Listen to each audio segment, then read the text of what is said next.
Madame, Monsieur, bonsoir. Omar Haddad, ce jardinier marocain condamné en février à 18 ans de prison pour l'assassinat de Ghislaine Marchal, n'était, semble-t-il pas, le seul Omar connu de la victime. L'hypothèse de l'existence d'un autre homme prénommé Omar, originaire de l'ex-Yougoslavie et recherché, semble-t-il, par des détectives privés, est en tout cas confirmée par les avocats de la défense, mais apparemment, elle n'avait pas été prise au sérieux par les enquêteurs. Enquête Valérie Hermite, Dominique Verdeillon.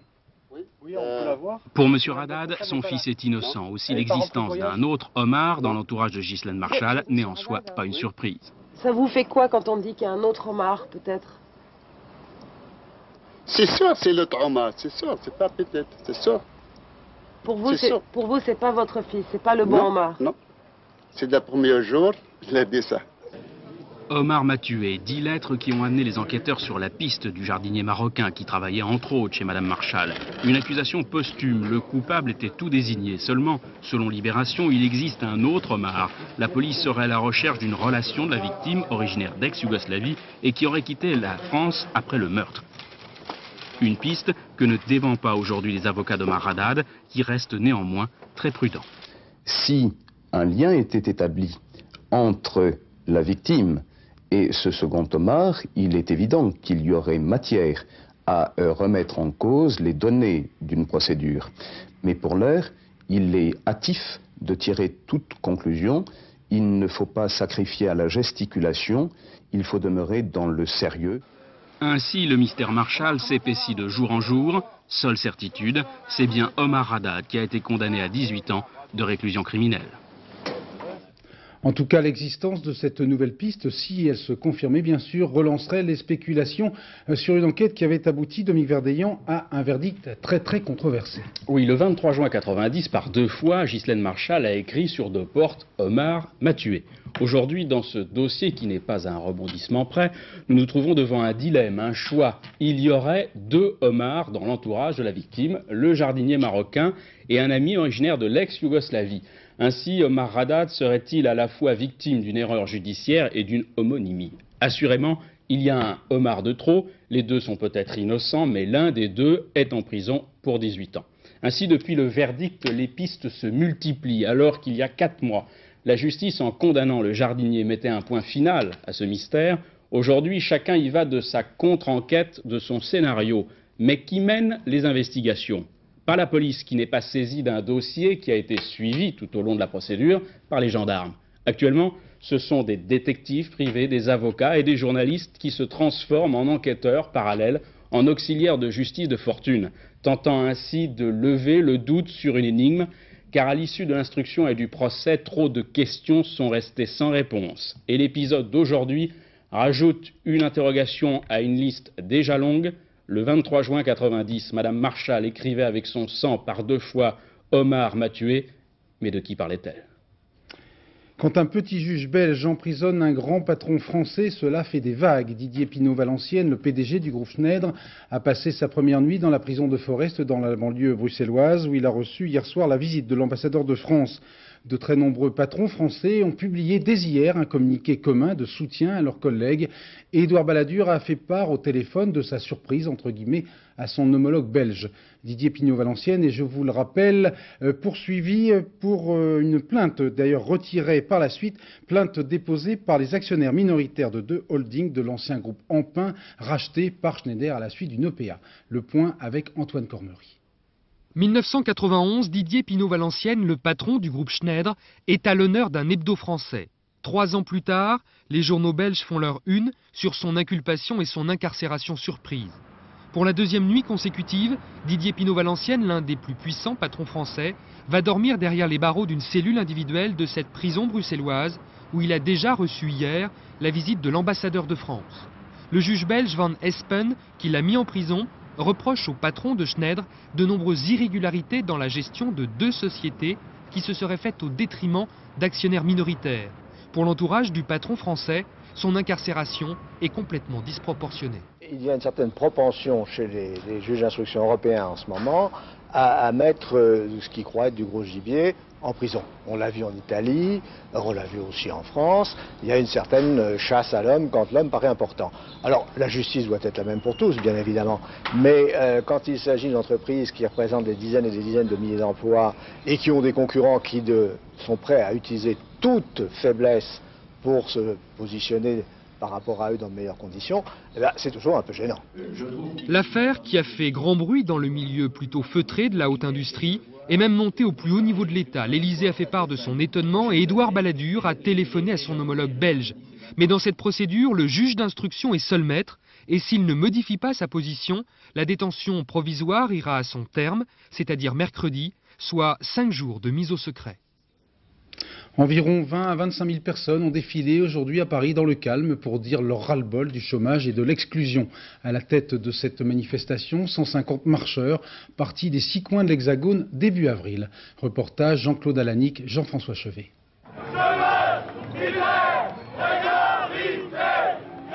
160 marcheurs venus à pied de Carmaux, de Toulouse, de Brest, de Calais qui montent symboliquement les marches de l'Opéra Bastille.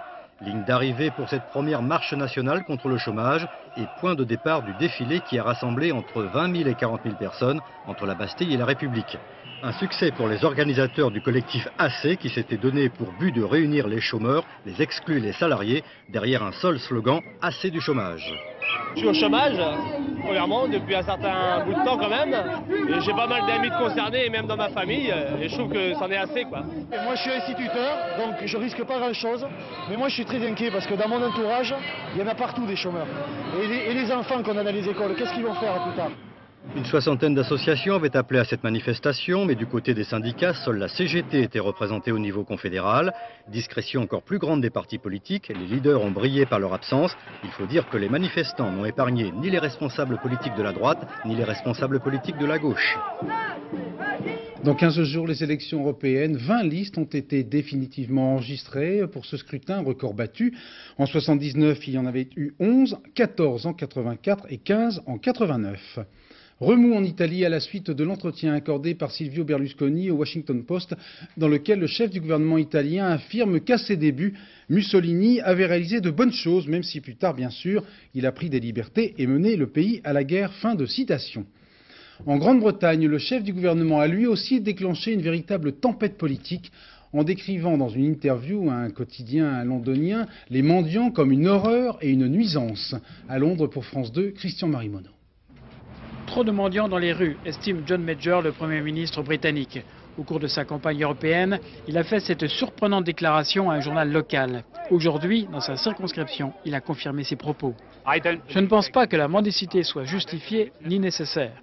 À Londres, ils sont près de 3000, comme lui, à vivre dans les rues, sans aucune ressource. Que peut-on faire avec seulement 15 francs par jour, je vous le demande? Ah oui, je dois mendier, il faut bien que je fasse quelque chose. Une réaction prise rapidement dans la rue.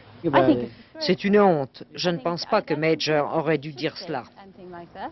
Les sans-abri ont augmenté ces dernières années, entre 8 à 10 000 en Angleterre. Pas de salaire minimum, pas ou peu de ressources quand on n'a pas travaillé. La réaction du Premier ministre est jugée choquante par les associations. Scandaleux et indigne de la part du politicien le plus puissant d'attaquer les gens les plus vulnérables et d'en faire des boucs émissaires, alors que c'est la politique du logement de son gouvernement qui en est la cause. En déclarant la guerre aux mendiants, comme le titre ce journal, John Major a provoqué une véritable tempête politique en Grande-Bretagne. Les travaillistes dénoncent la politique sociale qui a jeté à la rue des milliers de jeunes sans ressources. Les libéraux estiment qu'elle s'est trompée de cible en refusant de s'en prendre aux racines même de la pauvreté. En Formule 1, un nouvel accident spectaculaire lors des essais du Grand Prix d'Espagne. Un pilote italien qui remplaçait précisément Roland Ratzenberger, qui s'était tué lors des essais du Grand Prix d'Imola, a perdu le contrôle de sa voiture à 250 km/h. Finalement, heureusement, apparemment, plus de peur que de mal. Reportage à Barcelone, Laurent-Frédéric Bollet, Frédéric Pasquet.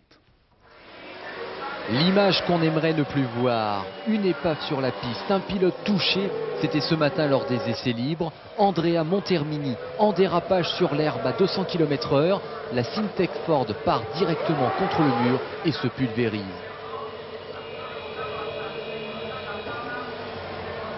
Encore un choc effroyable, Montermini blessé, fracture aux 2 pieds, traumatisme crânien, dans la même voiture que pilotait Roland Ratzenberger à Imola lorsqu'il s'est tué. Oui, vraiment, la malédiction.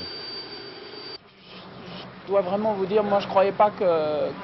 Je savais que c'était dangereux, mais je ne pensais pas qu'on pourrait avoir une série comme ça. Je pense qu'il y a aussi une loi, malheureusement, une loi des séries. Mais enfin, on ne peut pas incriminer que ça là-dedans. Une fois de plus, ça fait penser, il faut, dans certains virages, il faut que les murs soient très très loin. Les essais officiels ont eu lieu demain, pole position pour Michael Schumacher. Le pilote allemand vainqueur des 4 premiers Grands Prix sera favori face à Mika Häkkinen ou Damon Hill, deuxième temps. Mais donc, il y aura encore un pilote absent au moment du feu vert. À Roland-Garros, le 6e jour du tournoi était notamment marqué par l'abandon d'Arnaud Butch, victime d'une pubalgie, et par l'élimination de Michael Chang. Rapide résumé des matchs du jour avec Thierry Clopo. Arnaud Butch au bout de la souffrance, inexistant dans le premier set, perdu 6-1 face à l'Italien Godenzi. À 2-1 dans la deuxième manche, la douleur aux adducteurs des abdominaux est insoutenable, c'est l'abandon.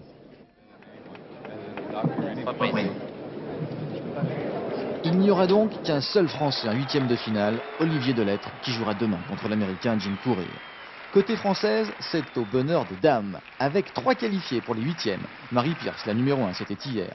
Les héroïnes du jour ont pour nom Allard et De Chaume.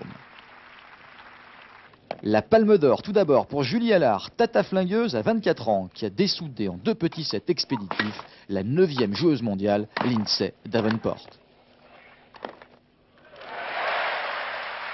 Julie, la Bauloise, rencontrera au prochain tour la Russe Zvereva. Au fait, Julie est une dévoreuse de chocolat. Ne le répétez pas, ça fait le malheur de ses entraîneurs. Pour De Chaume, c'est Alexia, le retour. La jeune Française absente des cours depuis 1 an à cause d'une opération au poignet tient à Roland-Garros sa revanche. Victoire en 2-7 sur l'Italienne Grozzi. La toute jeune mariée jouera son 8e de finale contre l'Espagnol Martinez. Pierce, Allard, De Chaume, triplette de charme pour des 8e de feu.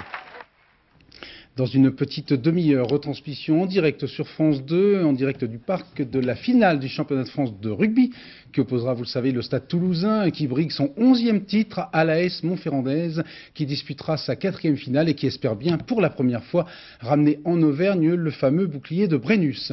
L'an dernier, nous avions assisté à la finale des Mammouths. Cette année, chacun espère voir évoluer des gazelles, voire des poètes du ballon ovale. Christophe Duchiron, Pascal Pueyo. En rugby, on pourrait dire « cours toujours, tu m'intéresses ». L'an dernier en finale, c'était le poids des gros. Cette année, c'est la revanche des gazelles, en rouge et noir pour Toulouse, en jaune et bleu pour Montferrand. Pour les 2 finalistes, le rugby est une fête, c'est chouette. Le Stade Toulousain, c'est le rugby référence depuis 10 ans. Les Montferrandais, c'est les petits poussés, mais les petits poussés qui font un rugby total, un rugby de mouvement basé sur le jeu et sur le jeu. Sur le jeu et sur le jeu de Montferrand, il y a beaucoup à dire. Pour les Auvergnats, un sou est un sou, mais en demi-finale contre Grenoble, les Montferrandais se sont dépensés, sans compter. Au jour d'aujourd'hui pour Montferrand, 4 finales de disputées, pas une de gagnée. Chez le voisin d'en face, question palmarès, on affiche 10 victoires au compteur et des intentions de jeu solides. À Toulouse, on aime le rugby de mouvement. Contre Dax samedi dernier, les Toulousains ont marqué 3 essais. Au moment de la lutte finale, chez les Rouges et Noirs, on n'est pas bien sûr d'être favori. Je crois que Toulouse sera quand même favori quelque part, étant donné que tout le monde le donnait en finale. Non, aujourd'hui nous ne sommes pas du tout favoris. Je crois que les 2 équipes partent à 52% l'une et l'autre de chances de gagner. Alors Toulouse ou Montferrand, pourvu que la finale soit belle, un point c'est tout. En tout cas, l'ambiance promet d'être particulièrement chaude ce soir au parc où nous retrouvons tout de suite en direct les 2 Pierres, Salviac et Albaladejo. Oui, avec 50 000 spectateurs qui sont prêts à nous mettre le feu ici au Parc des Princes pour cette finale tant attendue et tant rêvée entre l'équipe de Montferrand et l'équipe de Toulouse.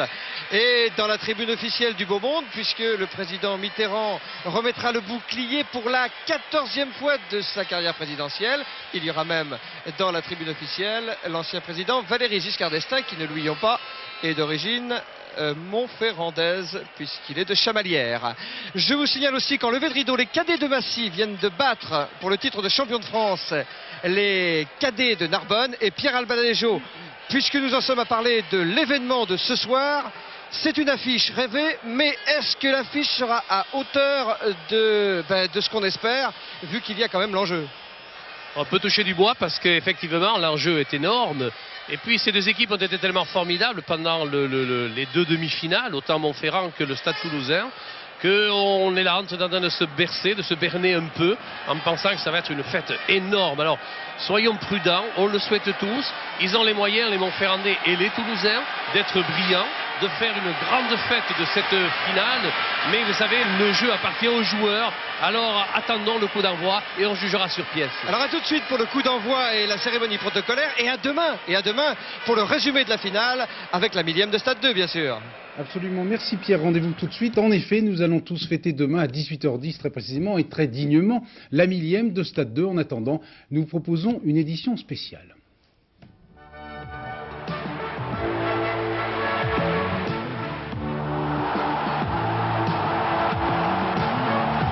Six mois maintenant. Merci Michel. Bonjour, vive le sport sur Antenne 2. Bonjour à tous, merci d'être fidèles à Stade 2. Et tout de suite, nous allons commencer. Excusez-moi. Robert. Oui, vous commencez à l'heure maintenant. Ah oui, oui, et puis vous êtes un petit peu en retard d'ailleurs. Bonjour Robert, bonjour quand même. Salut, tu vas bien Voilà, nous allons commencer tout de suite cette édition très chargée. T'as grandi, toi? Non, pourquoi Robert? Si t'as grandi, t'as fait du sport ce week-end? Mais non, j'ai... Bon, d'accord, allez, hop, c'est pas grave, tant pis. Oh ben non, pourquoi tu mets des bottins? Oui. Attendez, on m'appelle parce que je crois que... Pour, effectivement, le cyclisme. Oui, en ce qui concerne le Tour de France, c'est une bonne nouvelle. Je crois que Gérard Fagnon est toujours en tête. Oui. C'est bien cela? Oui. Demande à lui ce qu'il en pense d'être aussi près du but. Tout à fait, Robert, tout à fait. Gérard, quel effet ça te fait d'être si près du but? Gérard, comment t'es venu la vocation de cycliste? Gérard, je vais te donner un autocollant Antenne 2, tu le mérites. Gérard, on t'aime, on t'adore. Gérard, tiens, un autocollant Antenne 2. Gérard. Voilà, Stade 2, une émission imitée mais jamais égalée, bien sûr. Stade 2, créé le 12 janvier 1975 par Robert Chapat, aux manettes pendant 10 ans, puis présenté par Gérard Rolls pendant un septennat, et enfin par Patrick Chêne depuis 92. Robert Chapat, votre idée, c'était de réunir une bande de copains, bien sûr, dans le sérieux, et puis il y avait toujours une chaise vide. Oui, bien sûr, 8 places, mais 7 occupées seulement. D'autres pouvaient attendre leur tour en remplaçant un, mais il n'y avait toujours que 7 occupants. Tout simplement le clin d'œil aux téléspectateurs.